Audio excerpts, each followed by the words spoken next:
banyak orang yang tidak bisa mengalami hal yang seperti itu. Jadi orang yang tidak bisa kerjasama dengan pasangannya ketika divorce, mereka bukan orang-orang cerdas karena tidak memikirkan anak. Ya. Oke, Mbak Nafa dan saya agamanya sama, Kristen. Di dalam Kristen tuh tidak percaya sama perceraian. Tetapi saya pribadi, saya tahu titik enough is enough-nya itu di mana. Apakah Mbak Nafa ketika memutuskan bercerai, enough is enough-nya itu di mana?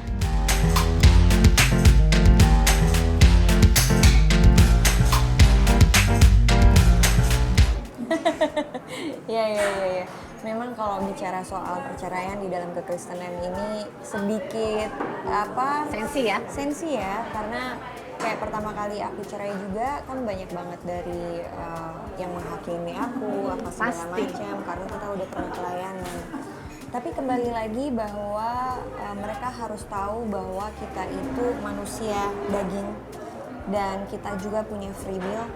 Tapi bukan berarti Tuhan jadi benci sama kita. Kalau Tuhan itu mudah benci orang, saya tidak mau percaya Tuhan. Karena Tuhan punya cinta harus lebih besar dari manusia. Ya, cuman kadang-kadang orang yang menghakimi itu kan memang kebanyakan kan menekankan seakan-akan kamu tidak layak, kamu tidak berhak lagi masuk ke gereja atau semacam itu. Saya mau bikin statement, orang yang agama apapun kalau dia spiritual banget, itu orang-orang yang sangat mudah menghakimi orang lain. Ingat itu, saya bertemu dengan siapapun kalau dia super spiritual, orang-orang itulah yang paling mudah menghakimi orang lain. Iya, betul. Nah, abis itu pada masa aku jatuh itu memang ada masa kejatuhan itu aku sekitar 1 tahun lah, 1,5 tahun.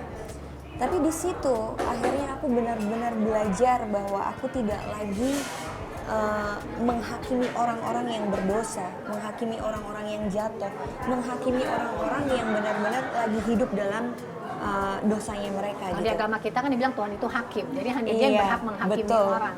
Tapi di situ jadi aku bisa melayani mereka gitu loh, apalagi kayak orang-orang yang cerai kayak gitu kan. Bagaimana kamu masih bisa berhubungan baik dengan mantan kamu? Itu hebat, itu kecerdasan banget. Karena banyak orang yang tidak bisa mengalami hal yang seperti itu. Jadi orang yang tidak bisa kerjasama dengan pasangannya ketika divorce, mereka bukan orang-orang cerdas karena tidak memikirkan anak. Ya.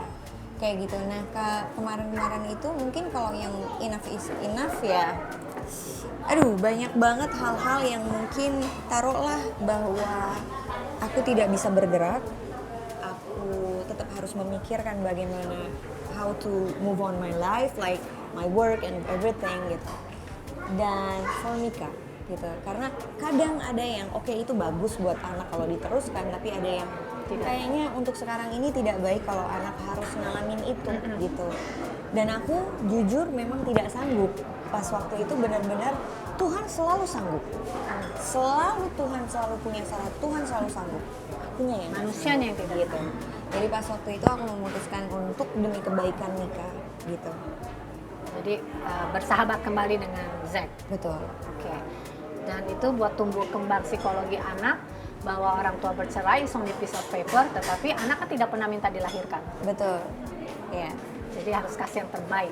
Iya. Misal Anda selamat, Anda menjadi salah satu orang cerdas di Indonesia. Amin. Tuhan adalah hakim manusia dan hanya hakim yang boleh menghakimi hidup orang lain. Tapi banyak sekali manusia yang ingin menjadi hakim buat manusia lain. Apakah Anda Tuhan? Karena pada saat dia melihat hal yang buruk di tempat lain, tapi dia melihat sesuatu hal yang baik pas waktu di rumah, kok respon hati mami beda ya?